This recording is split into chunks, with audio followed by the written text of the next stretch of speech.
എപ്പോഴത്തെ പോലെ വൈകുന്നേരം അബോണ്ട് കടയിൽ പോയിരുന്നു കുറച്ച് നേരം നിൽക്കുമ്പോഴായിരുന്നു കൂട്ടുകാരൻ വിളിച്ചത്. എന്നിട്ട് വേഗം വേടാ പറഞ്ഞപ്പോൾ നേരെ പെട്രോൾ പമ്പ് പോയി ഇതാ എയറും ചെക്ക് ചെയ്ത് പെട്രോൾ മേടിച്ചിട്ട് അവൻ്റെ വീട്ടിൽ പോയത്. അപ്പോഴാണ് അവൻ ആ കാര്യം പറഞ്ഞത്, പുതുശ്ശേരി വഴിയാണ് ഇന്ന് അവിടെ പോയിട്ട് ഫുഡൊക്കെ കഴിച്ചിട്ട് വരാമെന്ന് പറഞ്ഞിട്ട് അവനെ വിളിച്ചിട്ട് പോവാണ്. ഇതിൻ്റെ ഇടയ്ക്ക് ഇപ്പോൾ ഒരു ഷോർട്ട് കട്ട് ഉണ്ട് പറഞ്ഞിട്ട് അതുവഴി കൂട്ടിക്കൊണ്ടുപോയതാണ്. അവിടെയാണെങ്കിൽ റോഡ് പണി നടക്കുന്ന കാരണം കുഴിയായിരുന്നു, വീണതാണെങ്കിൽ ഇപ്പോൾ കാണായിരുന്നു. അത് കഴിഞ്ഞ് വേഗം ഹൈവേ കയറി പറഞ്ഞാൽ നമ്മുടെ വണ്ടി പിന്നെ തീയാണ്. 4 മണിക്കൂർ കഴിഞ്ഞാൽ ഞങ്ങൾ ഏകദേശം മരുന്ന് റോഡ് എത്തി. അവിടെ എത്തിയാൽ പിന്നെ ഫുള്ള് ബ്ലോക്കാണ്. പിന്നെ ഇപ്പോൾ നമ്മുടെ ചെക്കൻ പിന്നെ സീനാണ്. അവ ഏത് വഴി കൂടി എങ്ങനെയാണെങ്കിലും വണ്ടി ഓടിച്ച് അവൻ നമ്മളെ കൊണ്ട് എത്തിക്കും. വണ്ടി ഒരു സൈഡ് ലോക്ക് ചെയ്ത് പാർക്ക് ചെയ്തിട്ട് ഞങ്ങളിത് അപ്പോൾ ആനൻ്റെ പുറകിലെത്തുന്നതാണ് തിരക്ക് തുടങ്ങുന്നത്. ഒരുമാതിരി തിരക്കായിരുന്നു. കുറച്ച് നേരം കഴിഞ്ഞിട്ടാണ് ഞങ്ങൾ ഫ്രണ്ടിലെത്തിയത്. ആനൻ്റെ അടുത്ത് നിൽക്കണ്ടാവാനിട്ട് കുറച്ച് ദൂരെ പോയി നിൽക്കാനാണ് പ്ലാന്.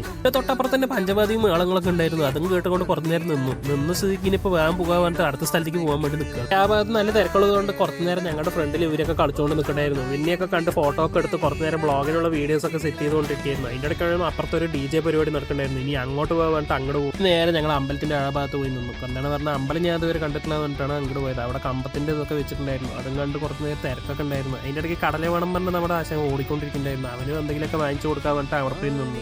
ഇനി അമ്പലത്തിൽ കയറി സ്ഥിതിക്ക് ഇപ്പം ഇനി പരിപാടികളൊക്കെ ഇവിടെ തീരുകയാണ്. അപ്പം ഞങ്ങൾ പരിപാടിയൊക്കെ കഴിഞ്ഞ് വീട്ടിൽ കഴിക്കാൻ പോകുമ്പോഴാണ് നമ്മുടെ ഒരു ചക്കൻ ഡ്രോണും കൊണ്ട് വന്നിട്ടുണ്ടായിരുന്നു. അവൻ്റെ അടുത്ത് കാര്യങ്ങളൊക്കെ പറഞ്ഞ സ്ഥിതിക്ക് ഇനി ഒരു ക്ലിപ്സ് വേണം പറഞ്ഞിട്ട് ഞങ്ങളിപ്പോൾ വീട്ടിൽ പോകാൻ വേണ്ടി നിൽക്കുകയാണ്. പിന്നെ ശരിയിട്ട് അടുത്ത വീഡിയോ ആയിട്ട് പിന്നെ വരാം.